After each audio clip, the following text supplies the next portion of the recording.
بسم اللہ الرحمن الرحیم. میں عمران بشیر ہوں اور میں آج برمنگھم کی ایک انتہائی جانی پہچانی شخصیت چودھری ظہور سرور صاحب کے ساتھ موجود ہوں. پاکستان تحریک انصاف کے ایک اہم رہنما ہیں برمنگھم میں، برطانیہ بھر میں، اور اس کے ساتھ ساتھ جو جوائنٹ ایکشن کمیٹی ہے اس کے بھی یہ ایک بہت ہی متحرک کارکن ہے، رہنما ہیں. جو صاحب آپ کو اس وقت جوائنٹ ایکشن کمیٹی کا رہنما کہنا جس حساب سے اب لیڈ کرنے مناسب ہوگا؟ میں یہ سمجھتا ہوں کہ چونکہ جو جوائنٹ عوامی ایکشن کمیٹی ہے اس کی بنیاد جو ہے یہ ریاست جموں کشمیر کے اندر ہمارے لوگوں نے رکھی، اور وہ تقریباً 31 لوگ ہیں، 31 لوگ ہیں جو اس ایکشن کمیٹی کا حصہ ہیں. اور وہ سارے الحمدللہ ان کی جو سوچ ہے وہ یہ ہے کہ ایکولٹی سوچ انہوں نے رکھی ہے، تاکہ کوئی ہمارے سے وہ ایک کوئی اس میں خود غرضی نہ پیدا ہو. تو انہوں نے وہ سارے ایز اے ممبر کی حیثیت سے کام کرتے ہیں. تو میں یہ سمجھتا ہوں جو ادھر تحریک چلا رہے ہیں، جو اپنا خون پسینہ ایک کر کے قربانیاں دے رہے ہیں، تو اگر وہ ممبر ہیں تو میں سمجھتا ہوں کہ ہمارا جو ہے وہ ممبر کی حیثیت ہی جو ہے زیادہ سوٹیبل رہے گی ہمارے ڈاکٹر لیے. صاحب، ابھی برطانیہ میں تقریباً 9 بجے ہیں شام کے. تو آپ مجھے یہ بتائیں کہ اس وقت پاکستان میں کیا صورتحال ہے، اور جو اتفاق رائے قائم کیا جا رہا تھا وہ کہاں تک پہنچا؟ میں یہ سمجھتا ہوں جی کہ ہم نے ان کو اپنا جو ہے ایک پورا چارٹر آف ڈیمانڈ دیا تھا، اور اس چارٹر آف ڈیمانڈ پہ پہلے بھی ایک دفعہ بات ہوئی تھی جو کہ کامیاب نہیں ہو سکی. اس کے بعد آج دوبارہ جو ہے وہ سیٹنگ ہوئی ہے، اور کافی پازیٹیو گفتگو رہی ہے. لیکن ایز سچ جو شوکت نواز میر صاحب ہیں وہ میں سمجھتا ہوں بڑے امپورٹنٹ حیثیت ہے ان کی پورے ریاست کے اندر. انہوں نے جو ہمیں جو پیغام ملا ہے وہ یہ ملا ہے کہ جب تک ہم خود پرسنلی اس کو اناؤنسمنٹ نہ کریں تو آپ یہ سمجھیے گا کہ ابھی تک کوئی چیز حتمی نہیں ہوئی. کیونکہ ان کا یہ موقف ہے کہ اس سے پہلے بھی گورنمنٹ آزاد کشمیر نے پچھلے سال دسمبر کے اندر ایک ایگریمنٹ سائن کیا تھا، اور اس پہ ابھی تک عمل درآمد نہیں کر سکے. تو ان کی یہ خواہش ہے کہ جب تک نوٹیفکیشن جاری نہ ہو تب تک ہم جو ہے نا اس کا اناؤنس نہ کریں. تو سب یہ بتائیں کہ پاکستان قونصلیٹ کے باہر ایک بہت بڑا ہنگامہ ہوا، جس میں آپ بھی موجود تھے. وہاں دراصل کیا ہوا؟ بیسیکلی یہ ہے کہ چونکہ ہم جتنے بھی لوگ تھے وہاں پہ، ظاہر ہے آپ کو پتہ ہے ریاست جموں کشمیر کے اندر بڑا جبر ہوا. تقریباً 20 کے قریب لوگ جو ہیں، 17 سے اوپر یہ فگر یہ شہید ہوئے، اور 200 سے زیادہ لوگ زخمی ہیں، جس میں زیادہ تعداد جو ہے نا زخمیوں کی وہ بلٹ سے ہے. تو وہ ہم اپنا ایک پرامن احتجاج کرنے کے لیے، اپنا ایک احتجاج ریکارڈ کرنے کے لیے، بلکہ میں سمجھتا ہوں کہ ہمیں بڑا وہ فیل ہوا، بڑا دکھ ہوا، بڑا افسوس ہوا جب ہم پاکستانی کونسلیٹ کے سامنے گئے اس سوچ کے ساتھ کہ ہم وہاں پہ احتجاج ریکارڈ کرائیں گے. چونکہ ہم شروع سے ہی آپ کو پتہ ہے کہ انڈین کونسلیٹ کے سامنے جا کے ہمیشہ جو ہے اپنا احتجاج ریکارڈ کرتے رہے. لیکن یہ بڑا افسوسناک المیہ ہوا اور ہمیں ادھر جانا پڑ گیا، اور ہم نے وہاں پہ پروٹیسٹ کرنے کے دوران ہمارے کچھ لوگ ممبرز اندر گئے اور وہاں پہ اطلاع کی ان کو، اور ان سے ٹائم لیا، اور انہوں نے ہمیں ٹائم دیا. جو کونسل جنرل ہیں برمنگھم کے، شاید فہد نام ہے ان کا، تو انہوں نے ٹائم دیا. پھر ہم جب پروٹیسٹ ختم کر کے اندر گئے تو انہوں نے ہمیں ملنے سے انکار کر دیا. اور ہم چونکہ اندر جو ڈپٹی تھی کونسلیٹ کی، آئی تھنک شی از سارا میر اور سم تھنگ لائک دیٹ، تو وہ اب نام نہیں مجھے ان کا یاد آ رہا، وہ انہوں نے ان سے بات کی اور ہم نے کافی اسسٹ کیا کہ ہم انہی سے ملنا چاہتے ہیں، ہمارے کچھ تفضات ہیں. چونکہ دیکھیں یہاں پہ کشمیریوں کی بڑی تعداد ہے، ویسٹ مڈ لینڈ کے اندر تقریباً 3 لاکھ جو ہے کشمیری جو ہے وہ رہتا ہے. اور ہمارے بڑے سویر قسم کے جو ہے نا وہ کنسلسی تھے کہ آپ یہ دیکھیں کہ اتنی بڑی تعداد میں کشمیری یہاں پہ رہتے ہیں، اور ان کا جو کنیکشن ہے وہ بالکل ڈسکنیکٹ ہوا. آج 5 دن سے ہماری گھر میں فیملی سے، دوستوں سے کوئی بات چیت نہیں ہو رہی، کیونکہ سسٹم سارا ڈسکنیکٹ ہے، اور تقریباً 1.5 ملین کشمیری صرف برطانیہ میں آ، اور اس کے اتنے ہی تقریباً مڈل ایسٹ میں بھی رہ رہے ہیں. تو وہ بھی ایک بات ہم نے کرنی تھی کہ آپ یہاں پہ کونسل جنرل ہیں اور ہمارے تفضات ہیں، تو آپ فوری طور پہ یہ ہمارا میسج فارن آفس کو، حکومت پاکستان کو پہنچائیں، تاکہ اور اس کے علاوہ جو ہمارے بچے نوجوان جو شہید ہوئے ہیں، ان کو گولی مار کر شہید کیا گیا ہے، نہتے لوگوں کو، وہ ایک عوامی تحریک چلا رہے ہیں، ان کے پاس کوئی بندوقیں نہیں ہیں، کوئی اسلحہ نہیں ہے، اس کے باوجود یہ ہوا. تو ہم ان سے بات کرنے کی کوشش کی، تو وہ ہوا یہ کہ ہم اندر بیٹھے انتظار کر رہے تھے، اور وہ بھاگ کے باہر چلے گئے گاڑی میں بیٹھ کے، اور بعد میں ہمیں کچھ دوست ہمارے باہر تھے، انہوں نے ہمیں اطلاع دی. پھر ہم بھی باہر گئے، بھاگے گئے، اور وہاں پہ وہ ابھی گاڑی میں تھے، ابھی وہ جا نہیں سکے تھے. تو ہم نے ان سے بات چیت کی، اور ہم نے انہیں سمجھانے کی کوشش کی کہ ہم تو بڑی رسپیکٹ کے ساتھ، بڑے آنر کے ساتھ آپ سے شائستگی کے ساتھ بات کرنے کے لیے آئے تھے، لیکن آپ نے جو کشمیریوں کے ساتھ رویہ اپنایا ہے، چونکہ دیکھیں ہم بحیثیت کشمیری جو ہمارے تفضات ہیں، وہ ظاہری بات ہم نے پاکستان کونسلیٹ تک پہنچانے ہیں. اور المیہ یہ ہے کہ پاکستان کا جو کونسل جنرل فہد ہے، اس نے ہماری بات کو ہی سننا گوارا نہیں کیا. ان لاشوں پہ جو 20 کے قریب تقریباً اس وقت لاشیں ہمیں جو اطلاع ملی تھی، تو اور 200 کے قریب انجرڈ تھے، لیکن انہوں نے یہ گوارا نہیں سمجھا کہ کشمیریوں کا جو خون ہے یہ بڑا سستا انہوں نے محسوس کیا اور اگنور کر دیا. میں یہ سمجھتا ہوں، دیکھیں ان کے جو رویے ہیں وہی رویے ہیں جو پاکستان کے اندر. آپ تقریباً 20 کے قریب یہ فگرز آپ نے بتائے ہیں اندازاً کم و بیش، تو یہ کیا آفیشیل فگر ہے آپ کے پاس، یا یہ ابھی مطلب وہی ورڈ آف ماؤتھ ہے جو ایک جگہ سے دوسری جگہ بس لوگ اس کو ریپیٹڈلی کہہ رہے ہیں؟ ہمارے پاس تقریباً 17 جو لوگ ہیں، جی جی، ان کا مکمل بایو ڈیٹا آ چکا ہے، مکمل ورڈ جو ان کو کس جگہ گولی لگی ہے، ان کا نام، پتہ، ایڈریس، واقعہ کہاں پہ رونما ہوا، وہ پوری ڈیٹیل ہمارے پاس آ چکی ہے. اور تقریباً 150 کے قریب جو زخمی تھے، ان کا ڈیٹا بھی کل ہمیں جو ہے وہ موصول ہو گیا تھا. تو ظاہری بات ہے ابھی کچھ ایسے لوگ ہیں جو شدید زخمی تھے، ان کی شہادتیں بھی ہوئی ہیں. تو یہ اس لحاظ سے یہ وہ نمبر جو ہے وہ تقریباً اضافہ ہو رہا ہے اس میں. تو صاحب آپ نہیں سمجھتے کہ پاکستان کونسلیٹ کے باہر جو اندر کونسل جنرل صاحب کا رویہ تھا وہ غیر مناسب تھا؟ اگر آپ سمجھتے ہیں تو آپ نہیں سمجھتے کہ جو باہر آپ کا جو رویہ تھا، دیکھیں آپ ایک برطانیہ کے اندر رہتے ہیں، وہ بہت جارحانہ تھا؟ اس کو آپ کہہ نہیں سکتے کہ یہ کائنڈ آف حملہ تھا ان کے اوپر کہ اچانک سے آپ لوگوں نے ان کو گھیر لیا، اور وہاں پر کچھ لوگوں نے بہت ان کے ساتھ سخت الفاظ میں، یہاں تک بہت ابیوسو لینگویج تک استعمال کی گئی؟ میں یہ سمجھتا ہوں جی، جو بات ہے دیکھیں اس میں دو چیزیں ہیں. ایک تو حملے والا تو تصور ہی نہیں تھا، کوئی ان کو کسی نے کوئی فزیکلی کوئی ایسی بات نہیں ہوئی. جو رویے کی بات ہے وہ بالکل درست ہے آپ کی بات. اس کی وجہ یہ ہے، دیکھیں عمران صاحب کہ جب آپ کے گھر میں لاشیں پڑی ہوں گی نا نوجوانوں کی، اور اتنی بڑی تعداد میں، اور بے گناہ نوجوانوں کی جن کے ہاتھوں میں کوئی اسلحہ نہیں ہے، خالی نہتے ہیں، اور وہ لوگوں کے حقوق کی بات کر رہے ہیں، ریاست کی بہتری کی بات کر رہے ہیں، کوئی ان کا ایسا ریاست کے خلاف کوئی ایسا ایجنڈا نہیں ہے، تو میں یہ سمجھتا ہوں کہ پھر بندے کا رویہ تھوڑا سخت ہو جاتا ہے، لیکن جب تھوڑا جرانہ ہو جاتا ہے. صاحب جب آپ برطانیہ میں موجود ہوں اور آپ اپنے کونسل جنرل کو اس طرح سر عام بازار میں سڑک پہ آپ گھیر لیں، اور اسی ویڈیوز کو اٹھا کے اگر ایک انڈین میڈیا پروپیگنڈا کرتا ہے کہ کشمیریوں میں اور جو پاکستان کا کونسل جنرل ہے ان کے درمیان یہ معاملہ اس نہج تک پہنچ چکا ہے، اور بلکہ سوشل میڈیا پہ بہت سارے لوگ جو جذباتی ہیں، دونوں سائڈ پہ لوگ جذباتی ہیں، وہ یہاں تک کہتے ہیں کہ کیا آپ یہ رویہ اس طرح سے جو انڈیا کا کونسل جنرل ہے آپ اس کے ساتھ کیا کر سکتے ہیں؟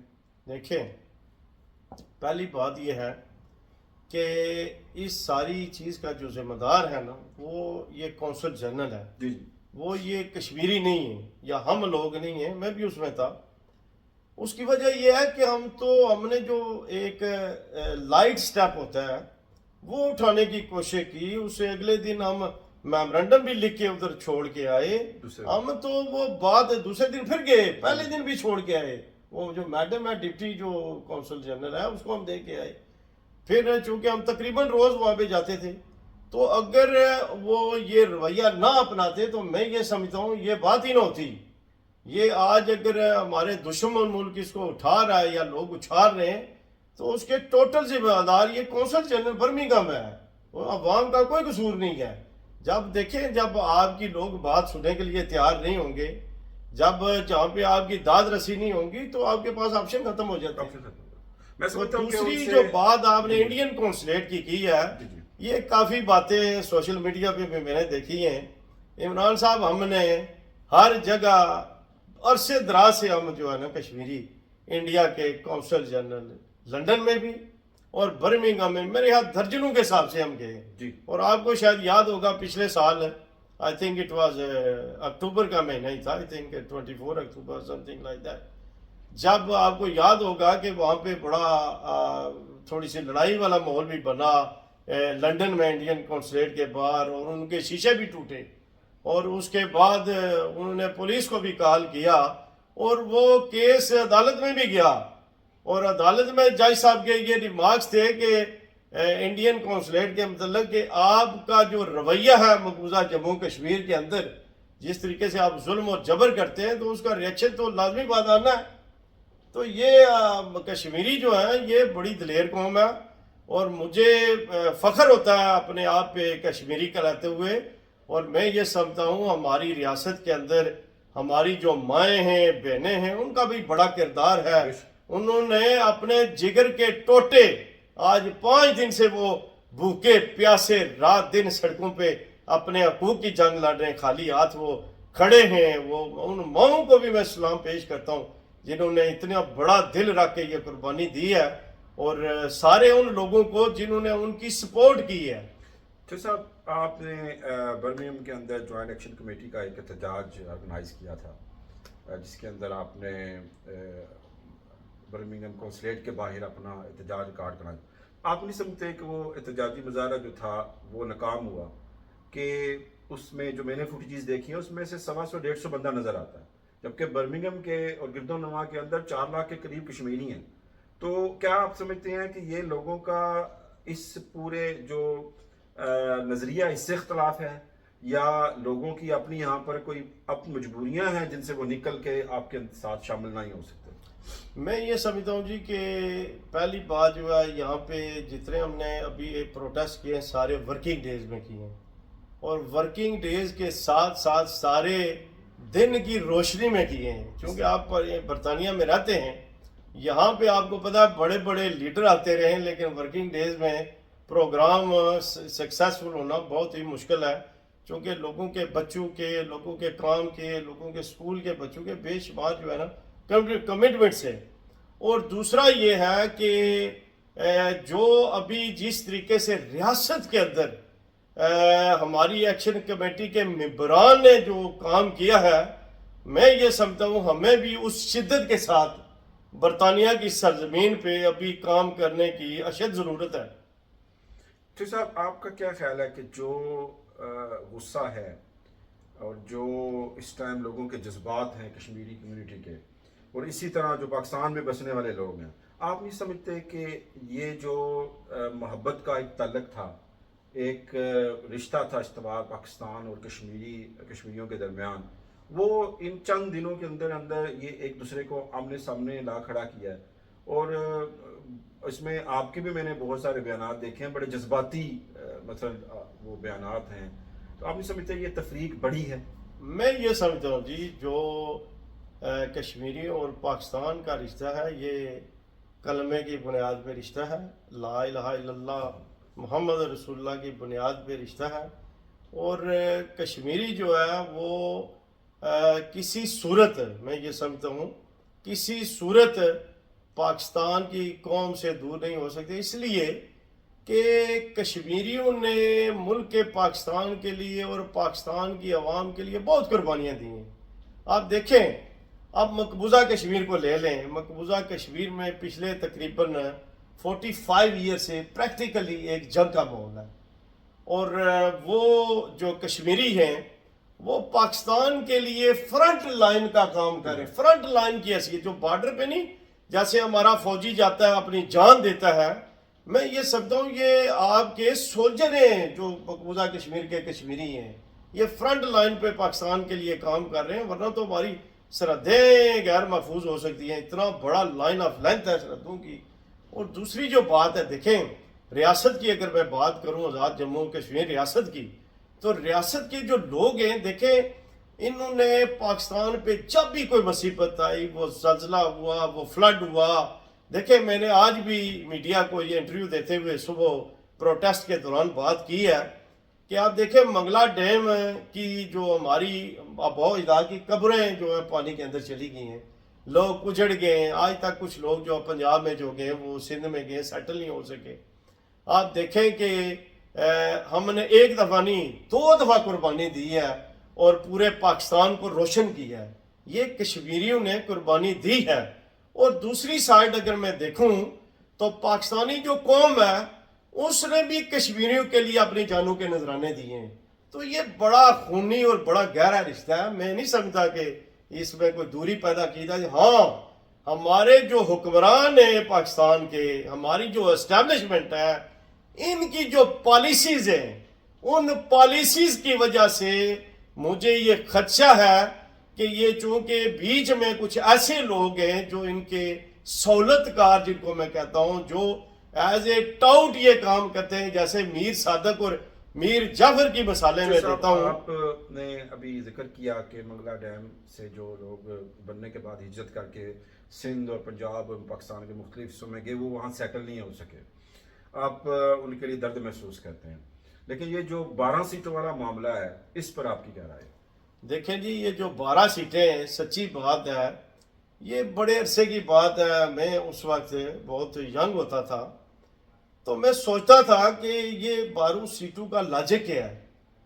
پھر میں نے تھوڑا اسٹڈی کیا، پوری دنیا میں کوئی ایسا مجھے کوئی لاجک سمجھ نہیں آیا پوری ورلڈ میں کہ دنیا کو کوئی ایسا ملک ہو کہ دوسری ریاست کے اندر اس کے جو شہریوں کو یہ حقوق ملے ہوں کہ وہ ووٹ کاسٹ کرے، تو مجھے ایسا کوئی ملک نظر نہیں آیا۔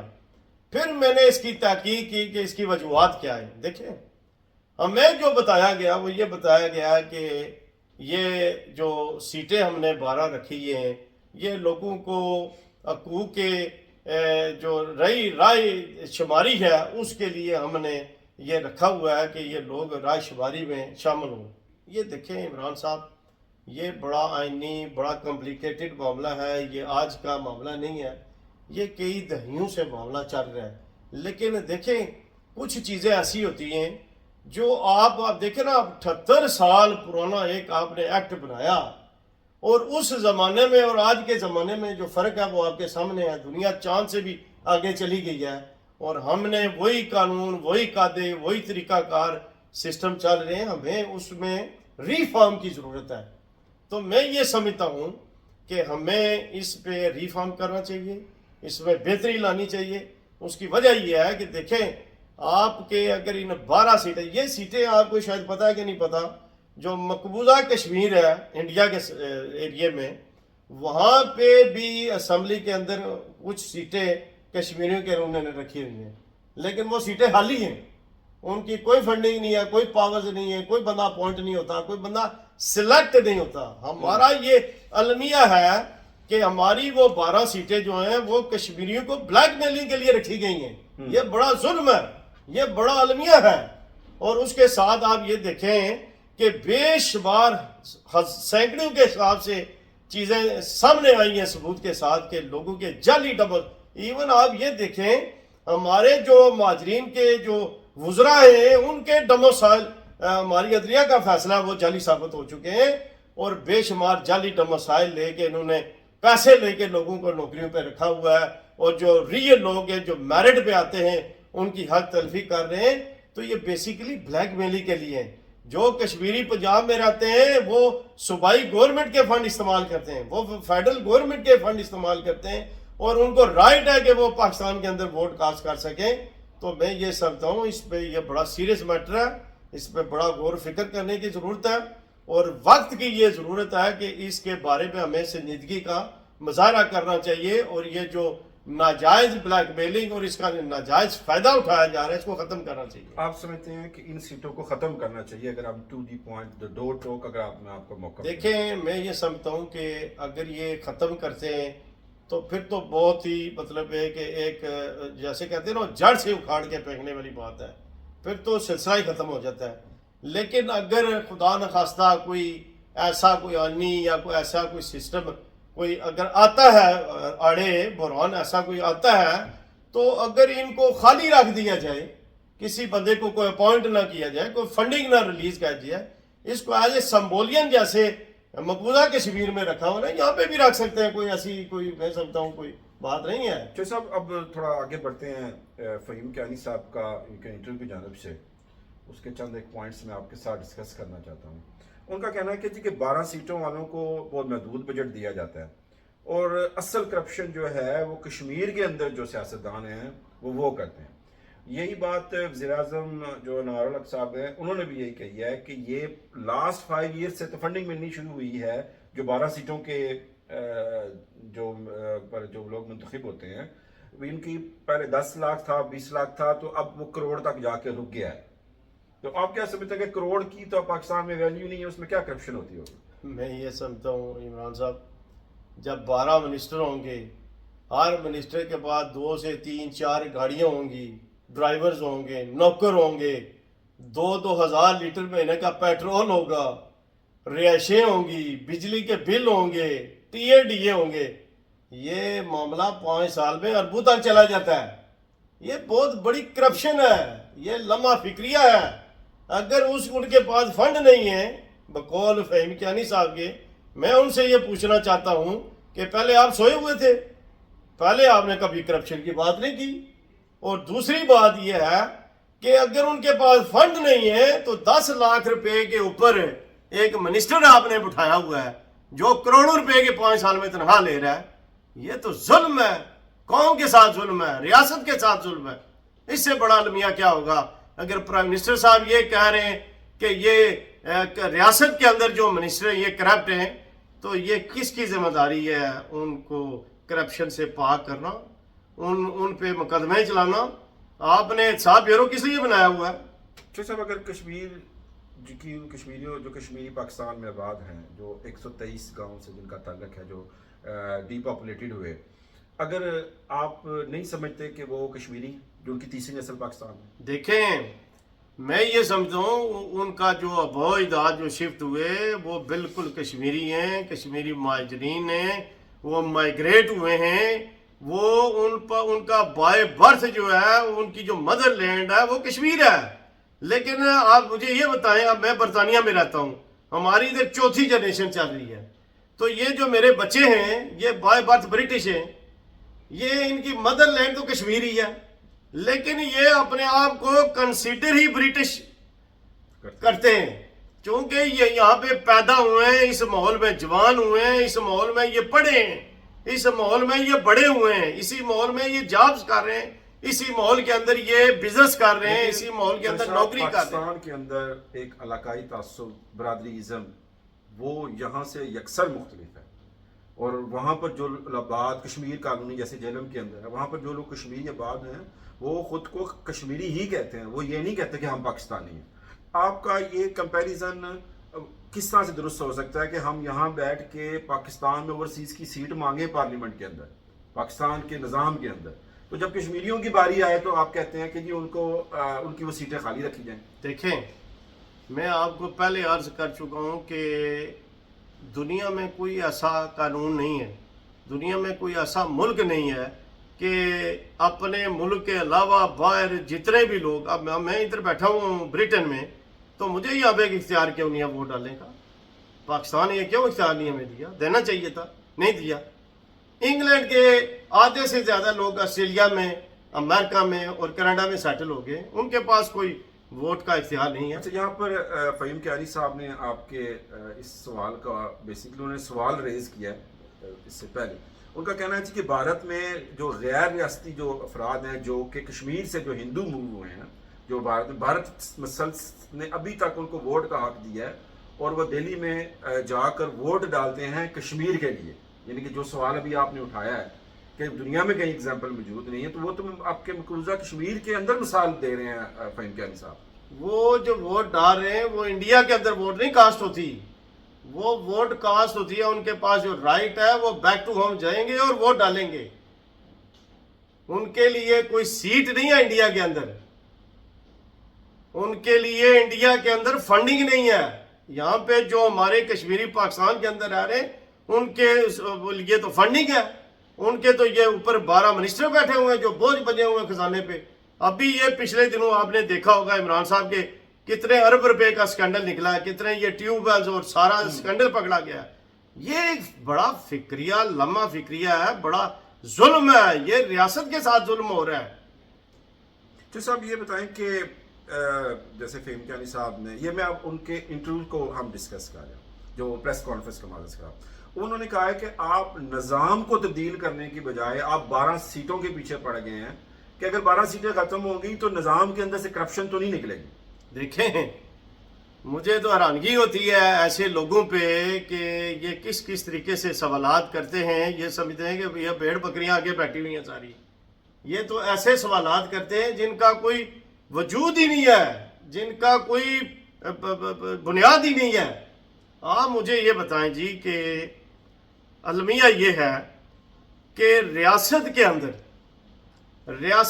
اندر ابھی جو ہمارے 38 رکاوٹ ایجنڈا ہے ریفارمز کا، تقریباً ہماری عوامی جوائنٹ ایکشن کمیٹی نے تقریباً ہر ادارے کے اندر ریفارم کی بات کی ہے.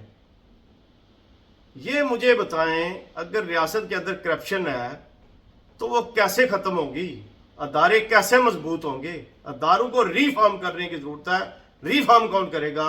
عمران صاحب برطانیہ کی سرزمین پہ یہ ترقی یافتہ ملک ہے، آئے دن یہاں پہ ریفارمز ہو رہے ہیں، ڈیلی سطح پہ نئے قانون بن رہے ہیں. تو ہماری قانون سازی کون کرے گا؟ یہ ممبر آف لیجسلیشن اسمبلی کے جو ممبر ہیں انہوں نے کرنی ہے، لیکن ان کو ہوش ہی کو نہیں ہے. یہی تو چارٹر آف ڈیمانڈ ہے ہماری ایکشن کمیٹی کی. ایک بڑا سخت جو سٹیٹمنٹ ہے اس پورے پریس کانفرنس کے اندر جو فہیم کیانی صاحب نے دی ہے، ان کا کہنا ہے کہ کیونکہ آزاد کشمیر کے اندر تحریک آزادی کشمیر نہیں پڑھائی جاتی تو جو لوگ یہ مختلف قسم کے جو اعتراضات اٹھا رہے ہیں وہ لا علمی کی بنیاد پر اٹھا رہے ہیں. تو آپ کیا سمجھتے ہیں کہ آپ لا علم ہیں؟ کون سے اعتراضات؟ جو مختلف جو 12 سیٹوں کے حوالے سے ہیں، کیونکہ ان کا بیک گراؤنڈ وہ کہتے ہیں کہ صحیح طریقے سے تحریک آزادی کشمیر کیونکہ نہیں صحیح پڑھائی گئی، وہ نصاب کے اندر اس کا حصہ نہیں ہے، تو جو بہت سارے جو اس میں جو اعتراضات ہیں وہ صرف اس بنیاد پہ ہیں کہ اس کا بیک گراؤنڈ لوگوں کو نہیں پتا. دیکھیں پہلی بات یہ ہے کہ یہاں پہ تقریباً جب بھی کوئی پاکستان میں نئی گورنمنٹ آتی ہے تو اس کے جو وزراء ہیں ہمارے اوورسیز کے، پاکستان کے اوورسیز کے، یہاں پہ وزٹ کرتے ہیں.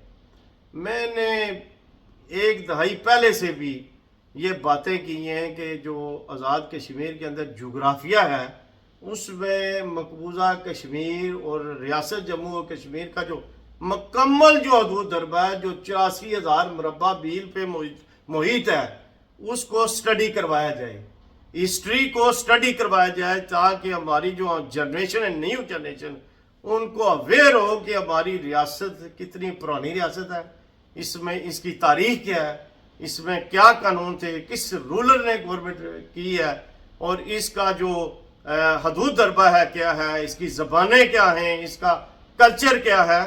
یہ میں تو عرصے دراز سے ہمیشہ بات کرتا ہوں، انہوں نے تو کبھی زبان ہی نہیں کھولی. یہ آج مطلب ہے کہ باتیں کر رہے ہیں لا علمی کی. تو کشمیری قوم جو ہے یہ محترم وہ قوم ہے جس پہ انٹرنیشنل رائٹرز نے پچھلے 2 سے 3 ہفتے میں یہ لکھا ہے کہ یہ دنیا کی جو باشعور قومیں ہیں یہ ان میں شامل ہے. یہ میں نہیں کہہ رہا، یہ انٹرنیشنل لیول پہ جو لوگوں نے لکھا ہے، اخبارات میں آیا ہے، یہ وہ میں آپ کو بتا رہا ہوں جو میں نے خود پڑھا. صاحب جو امپریشن مہاجرین کشمیر کو جاتا ہے ان 12 سیٹوں کے اوپر کہ ہم اب وہاں سے کوئی یہاں نہ آئے، کیا یہ ایسے؟ میں نہیں سمجھتا جی، یہ غلط باتیں ہیں. پہلی بات یہ ہے کہ آپ کو یہ پتہ ہونا چاہیے کہ شوکت نواز میر صاحب میرے لیے بہت قابل قدر ہیں، میں دل و جان سے ان کی عزت کرتا ہوں. وہ بھی کشمیری مہاجر ہیں، لیکن انہوں نے اپنی تقریر کے دوران کہا کہ میں اب مہاجر نہیں ہوں، ہماری اب تیسری نسل چوتھی نسل چل رہی ہے، میں یہاں کا ریاست کا باشندہ ہوں. اور اسی باشندے کے پیچھے آج دیکھیں پوری ریاست کے لوگ کھڑے ہیں، لاکھوں لوگ کھڑے ہیں.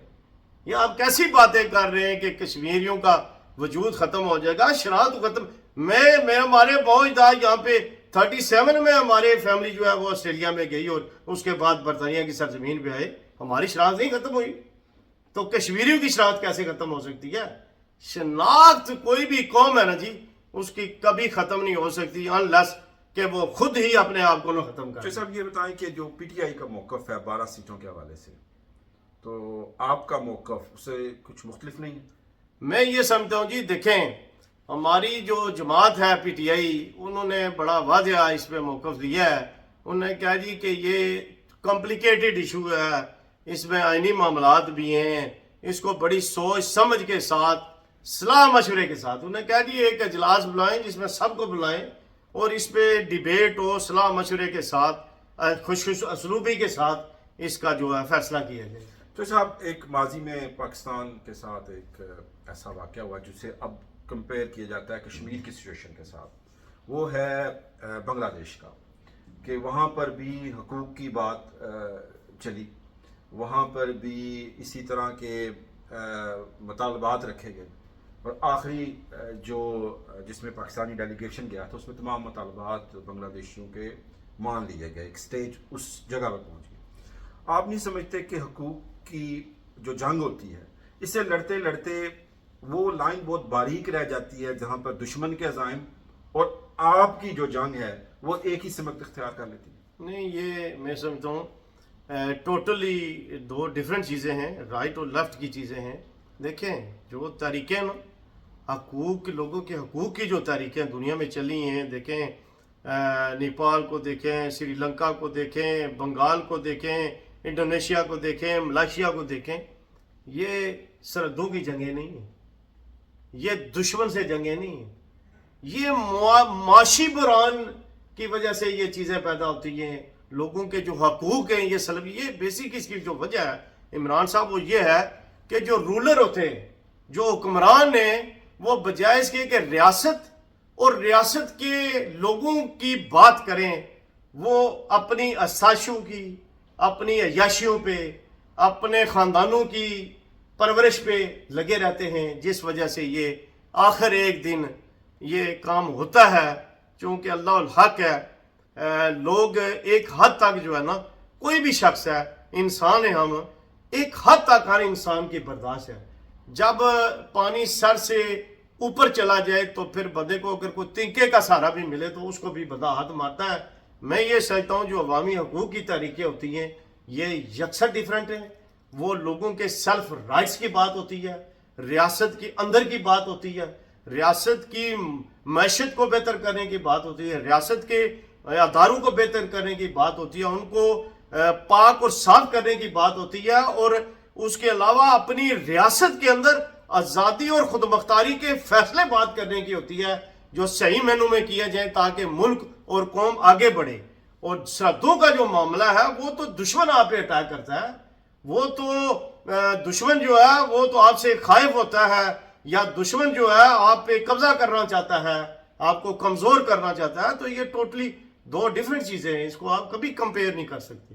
جیسا کہ آپ نے چودھری ظہور سرور صاحب کی گفتگو سنی، انہوں نے میرے بہت سارے سخت سوالات کا بہت اچھے طریقے سے جواب دیا. ان کا کہنا تھا کہ کشمیر کے اندر جو موومنٹ جاری ہے اس کا تعلق وہاں کے کشمیریوں کے حقوق کے لیے ہے اور وہاں کی نہ کہ یہ بارڈرز کی ایک جنگ ہے. اب تک کے لیے اتنا ہی، ملتے ہیں کسی اور نشست میں عمران بشیر کے ساتھ. بلکہ میں ایک چیز عمران صاحب آپ کی اجازت سے ایڈ کرنا چاہتا ہوں پوری پاکستانی قوم کے لیے. پچھلے 2-3 دن سے ہم سوشل میڈیا پہ دیکھ رہے ہیں کہ فیک نیوزز بے شمار آ رہی ہیں، اور پاکستان کی جو عوام ہے ان کو اس طریقے سے مس گائیڈ کیا جا رہا ہے کہ خدا نخواستہ یہ جو تحریک چل رہی ہے یہ کوئی پاکستان کے خلاف تو نہیں ہے. خدا را قطن کوئی ایسی بات نہیں ہے. کشمیری پاکستانی قوم کے ساتھ ہمیشہ کھڑے رہیں، ہمیشہ ہر دور میں کھڑے رہیں، اور پاکستانی قوم بھی کشمیری کو اپنا بھائی، اپنا بلڈ صبر کرتی ہے، اور یہ ہمارا رشتہ بڑا مضبوط ہے، کلمے کی بنیاد پہ ہے. یہ کبھی نہیں ہو سکتا کہ یہ آپس میں ٹکرائیں، یہ ایسا کبھی ممکن نہیں ہے. تو یہ جو سہولت کار ہیں، جو یہ پراپگنڈا کرتے ہیں بیسیکلی لوگوں کو دوریاں پیدا کرنے کے لیے، میں یہ سمجھتا ہوں کہ انشاءاللہ تعالی ہم برطانیہ کی سرزمین سے ان کے جو پلاننگ ہے، ان کے جو لوگوں کو تقسیم کرنے کی سازش ہے، ہم برطانیہ سے انشاءاللہ ان کا کلا کما کریں گے. اب تک لیے اتنا ہی، ملتے ہیں کسی اور نشست میں عمران بشیر کے ساتھ.